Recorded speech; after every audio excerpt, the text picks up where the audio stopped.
responsables. 12 en punto. A partir de este momento, las informaciones que son noticia toman el protagonismo. Comienza Informe RCR.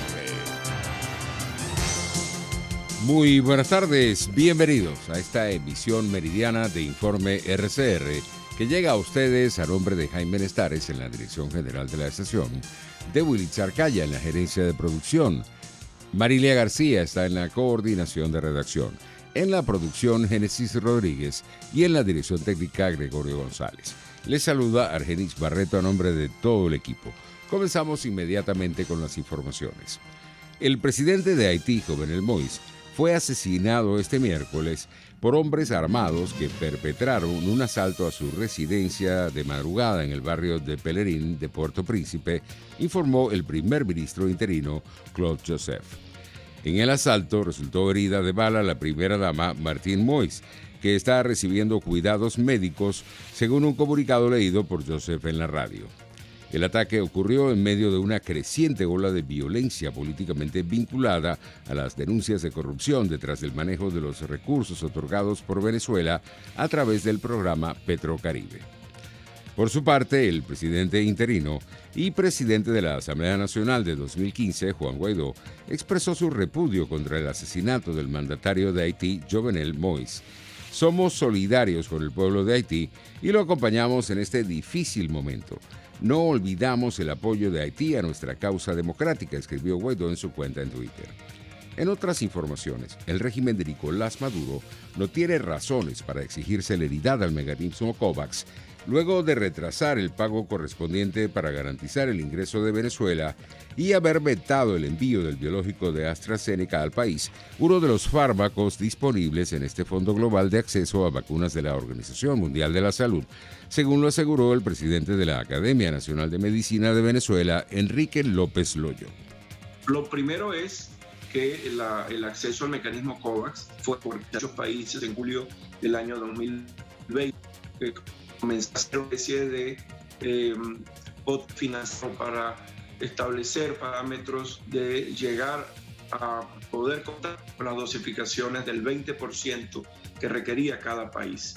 Eso tiene un fundamento en que los primeros que pagaron son los primeros que reciben las dosis, y ello nos lleva a establecer que solo a finales de diciembre fue que el gobierno venezolano trató de iniciar una conexión con el sistema COVAX, que no es la misma OPS ni la OMS, sino que es una empresa totalmente aparte que ayuda a este financiamiento preferencial del 20% de las vacunas. Por su parte, el secretario de la Asamblea Nacional de la Medicina Unida de Urbina aseguró que no tiene sentido que Venezuela no cancele el monto que adeuda al mecanismo COVAX y en cambio destine millones de dólares a la compra del candidato vacunal cubano Abdala, que tiene un precio de $15 por cada dosis. Cuando hablamos del candidato vacuna cubano, la Abdala, vale $15 cada dosis, y ya están diciendo que hay que poner 3 dosis por persona. Eso significa $45 por persona, que multiplicado por los aparentes 12 millones de dosis que quiere adquirir Venezuela de ese biológico que aún no es vacuna, eso equivale a $540 millones. Y apenas le debemos 10 a COVAX para terminar de estar dentro del mecanismo de forma legal y completa. Entonces no entendemos cuál es la lógica de entonces retirarnos de COVAX. Las oficinas internacionales como OPS y UNICEF dejan de tener participación, dejan de ser personal veedor, dejan de poder tener una opinión, que probablemente eso es lo que está buscando el gobierno nacional.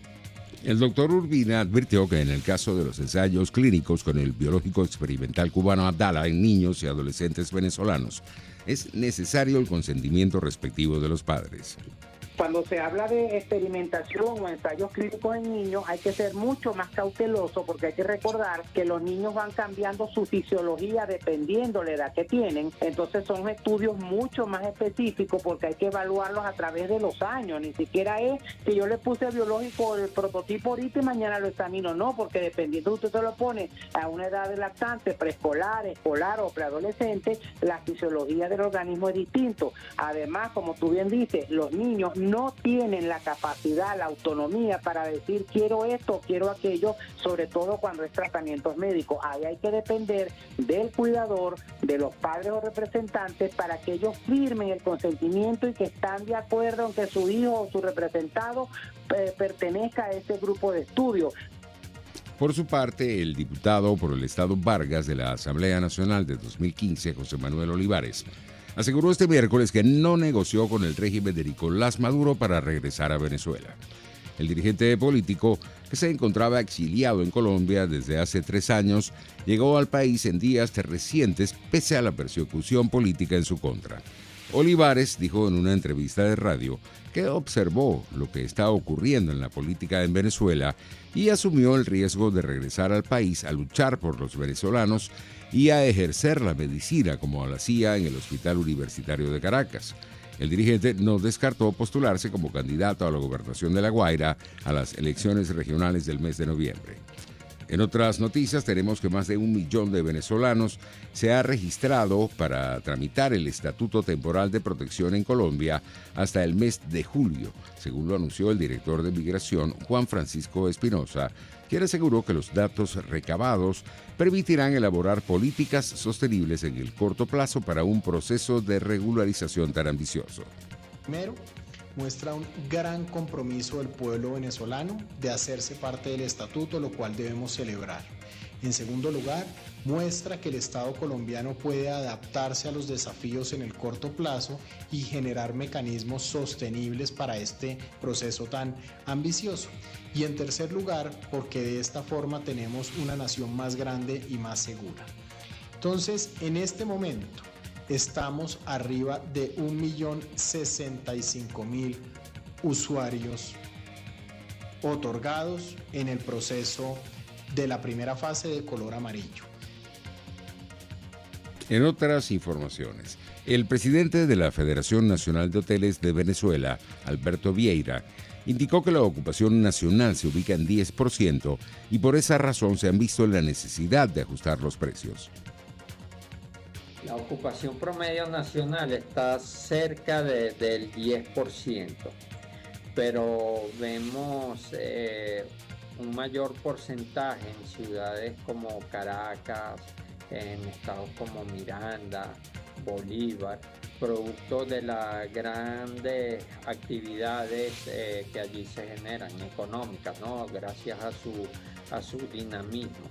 Esto es prácticamente en las semanas flexibles, las semanas de confinamiento, nuestros hoteles prácticamente están vacíos.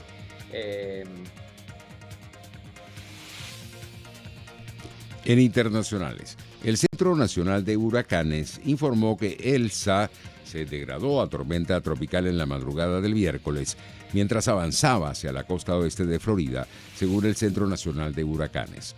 Se pronostica que Elsa toque tierra a lo largo de la costa del Golfo del norte de Florida a última hora de la mañana del miércoles o por la tarde del mismo día y luego se mueva a través del sureste de Estados Unidos hasta el jueves, según el Centro Meteorológico. En otras informaciones, un juez boliviano negó este martes a la expresidenta transitoria Yanine Áñez la posibilidad de cambiar la detención preventiva en una cárcel por el arresto domiciliario dentro del proceso que el oficialismo le inició por la crisis de 2019.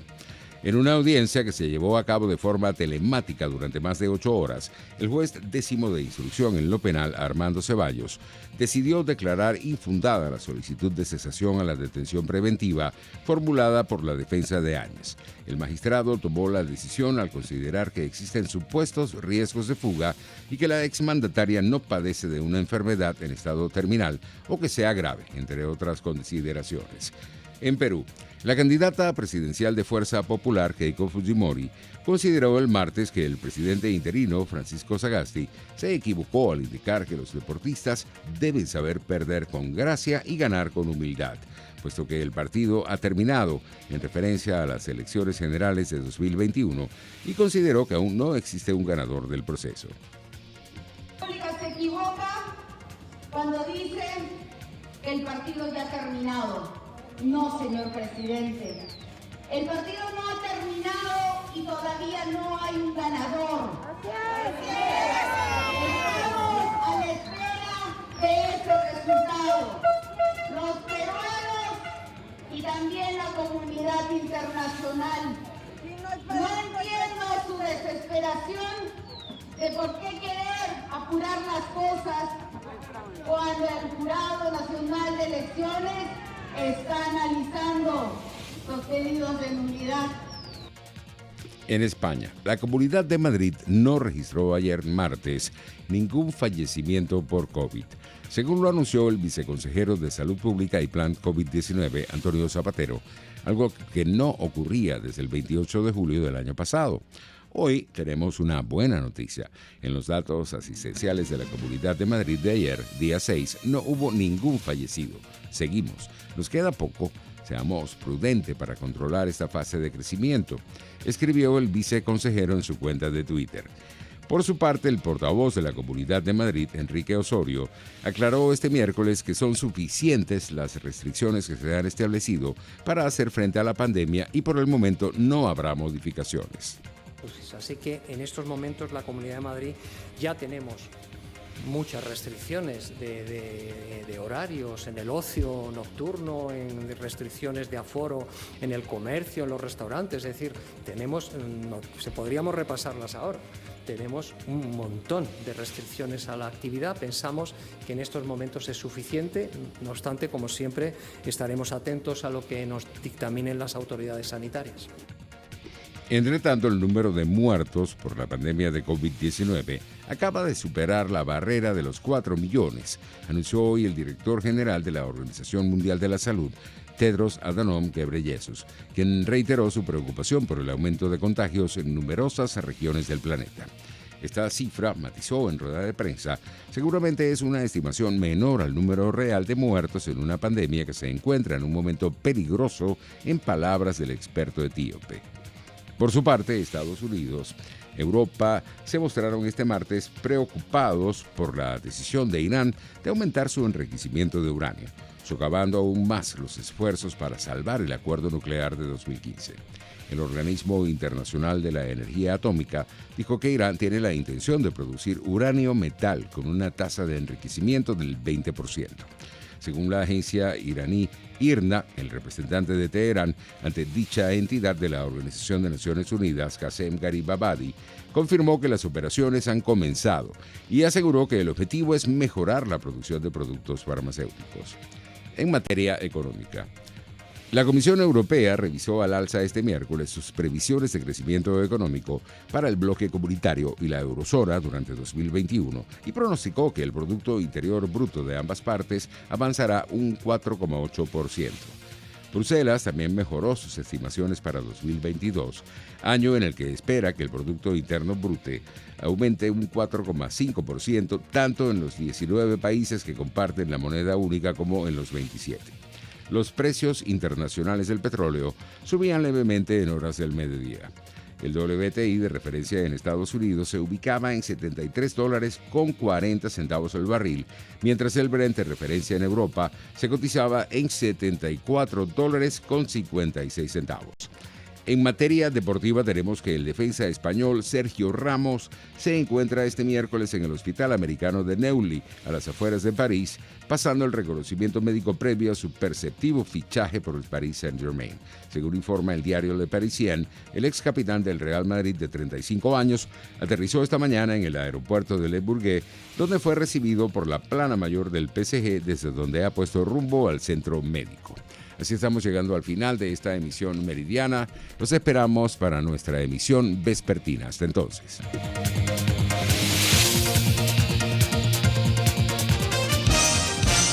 Hasta aquí este compacto noticioso. Manténgase en nuestra sintonía, porque estaremos informándole de la noticia al momento de producirse. RCR 750 AM.